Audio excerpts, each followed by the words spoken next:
Hello everyone, class में देखते हैं बीएससी सेकेंड सेमेस्टर का इम्पॉर्टेंट क्वेश्चन देखते हैं यूनिट वाइज। इसमें यूनिट फर्स्ट है। यूनिट फर्स्ट में सबसे पहला क्वेश्चन है आर्हेनियस की अम्ल क्षार अवधारणा को समझाइए। आर्हेनियस की अम्ल क्षार अवधारणा को समझाइए। अवधारणा को समझाने के साथ साथ अम्ल और क्षार क्या होता है दोनों का डेफिनेशन देने के साथ साथ दोनों के अम्ल के और क्षार के दो दो उदाहरण याद रखिएगा। सेकेंड क्वेश्चन है ब्रांस्टेट-लारी सिद्धांत को समझाइए। ब्रांस्टेट-लारी सिद्धांत को समझाइए, इसके भी अम्ल और क्षार के दो दो उदाहरण याद रखना है। तीसरा है लक्स फ्लड अम्ल क्षार धारणा को समझाइए, ये भी उदाहरण सहित समझाना है।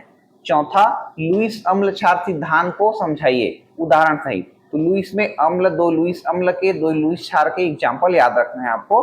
पांचवा क्वेश्चन है क्लोरीन के ऑक्सी अम्लों की आपेक्षिक प्रबलता पर टिप्पणी लिखिए। तो यहाँ पर क्या करना है, एग्जाम्पल देना है। एग्जाम्पल देने के बाद में उसके अम्लीय प्रबलता को घटते या बढ़ते क्रम में लिख के इसको समझाना है।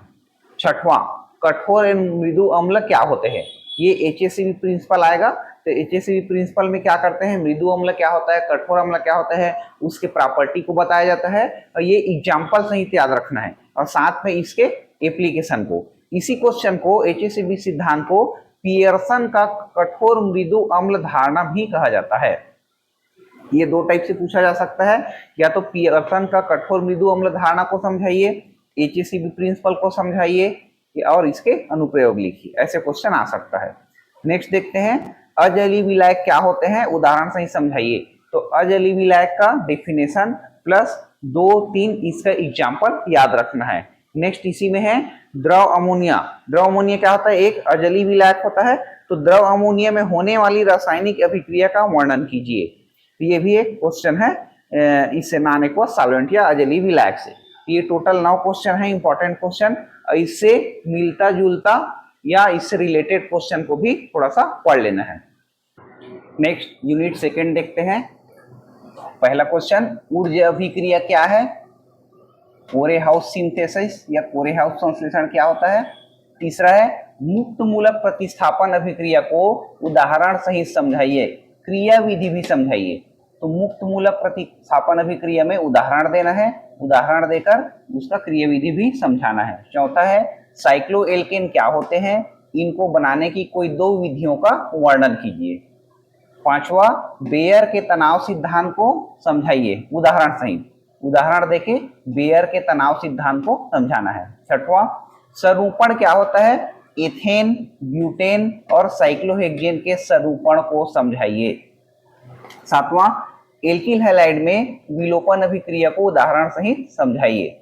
आठवां एल्कीन बनाने की कोई दो विधियों का वर्णन कीजिए। अब इसमें ध्यान देना है, एल्कीन है ये, कार्बन कार्बन डबल बॉन्ड के सिंथेसिस को पूछ रहा है। नेक्स्ट देखते हैं एल्कीन में इलेक्ट्रोफिलिक योग को क्रिया विधि सहित समझाइए। 10वां मार्कोनिक ऑफ नियम क्या है, क्रिया विधि सहित समझाइए। 11वां प्रति मार्कोनिक ऑफ नियम क्या है, इसी को बोलते हैं परऑक्साइड प्रभाव या खराश प्रभाव क्या है, उदाहरण देकर समझाइए। ये 3 नाम से पूछा जाएगा, प्रति मार्कोनिक ऑफ, परऑक्साइड प्रभाव या खराश प्रभाव के नाम से पूछ सकता है। नेक्स्ट है डिल्स एल्डर अभिक्रिया क्या है, उदाहरण सहित समझाइए। 13 नंबर ब्यूटाडाइन में 1,2 और 1,4 एडिशन रिएक्शन को उदाहरण देकर समझाइए। ब्यूटाडाइन में 1,2 और 1,4 योगात्मक अभिक्रिया को उदाहरण सहित समझाइए। 14 नंबर एसिटिलीन में जल योजन अभिक्रिया पर टिप्पणी लिखना है। 15 एल्कीन में ओजोनीकरण को समझाइए। एल्कीन है, एल्कीन में कैसे ओजोनीकरण होता है, कैसे ओजोनेशन होता है, उसको समझाना है। नेक्स्ट एसिटिलीन के अम्लीय स्वभाव को समझाइए। एसिटिलीन में जो एसिडिक कैरेक्टर होता है वो कैसे होता है उसको बताना है। और लास्ट क्वेश्चन हाफमैन और सेट-जेफ नियम क्या होता है उसको उदाहरण देकर समझाना। इसी में आगे देखते हैं हकल नियम क्या है, उदाहरण देकर समझाइए। एरोमेटिकता को उदाहरण देकर समझाइए। बेंजीन में इलेक्ट्रोफिलिक प्रतिस्थापन अभिक्रिया को उदाहरण सहित समझाइए। तो इसमें एक होता है हैलोजनीकरण, नाइट्रीकरण और फ्रीडल क्राफ्ट एल्कलीकरण या एसिलीकरण।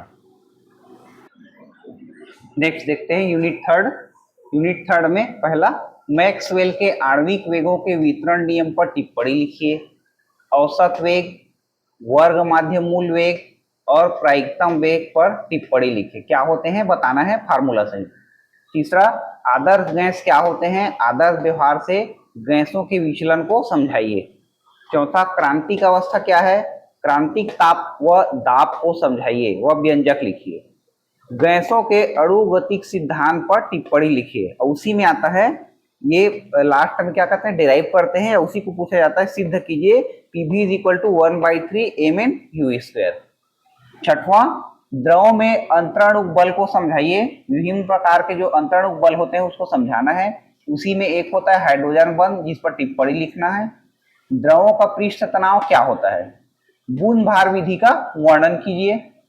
नौवां, श्यानता क्या है, विस्कोमीटर द्वारा किसी द्रव की अपेक्षिक विस्कोसता ज्ञात करने की विधि बताइए। इसके बाद दोनों का पृष्ठ तनाव और श्यानता दोनों का इकाई को पूछा जाता है, इकाई। नेक्स्ट है क्रिस्टलीय व अक्रिस्टलीय ठोसों में अंतर बताना है। फिर नेक्स्ट, ब्रैग समीकरण को व्युत्पन्न कीजिए व टिप्पणी लिखिए। तो ब्रैग इक्वेशन क्या होता है, उसका एक्सपेरिमेंट क्या होता है। लास्ट में जो n lambda is equal to 2d sine theta आता है, इसको डेराइव करना है। n lambda is equal to 2d sine theta, इसको क्या करना है, डेराइव करना है। नेक्स्ट है सममिति तल क्या होते हैं और सममिति क्या होते हैं, सममिति तल व सममिति अक्ष को समझाइए। व्हाट इज सिमेट्री और प्लेन ऑफ सिमेट्री और axis of symmetry. Next question देखते हैं, मिलर और वाइस अंकों को उदाहरण सहित समझाइए। मिलर और वाइस अंक क्या होता है, उदाहरण देकर समझाना है। 15, क्रिस्टलोग्राफी के नियम बताना है। 16, इकाई सेल क्या होते हैं, परिभाषित करना है।